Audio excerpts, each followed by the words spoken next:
السلام علیکم ورحمۃ اللہ وبرکاتہ۔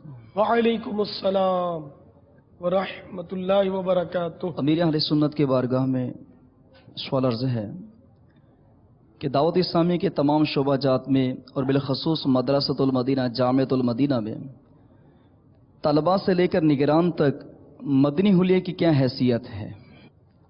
اللہ جل جلالہ، یار مدنی حلیہ تو ہر ایک کو اپنانا چاہیے، چاہے وہ جامعہ کا ہو، چاہے مدرسۃ المدینہ کا ہو، یا دونوں میں سے کسی میں بھی نہ ہو، لیکن دعوت اسلامی میں ہو تو سب کو کوشش کرنی چاہیے مدنی حلیے کی۔ اور داڑھی تو رکھنا واجب ہے، وہ تو ہر ایک مسلمان پر، مرد پر بالغ ہو چکا جب داڑھی آئی تو رکھ لے۔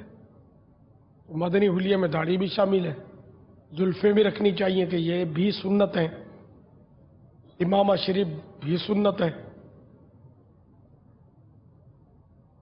مدنی حلیہ بہرحال سبھی کو رکھنا چاہیے۔ واللہ تعالی اعلم ورسولہ اعلم عز وجل، وصلی اللہ تعالی علیہ وآلہ وسلم۔ صلوا علی الحبیب۔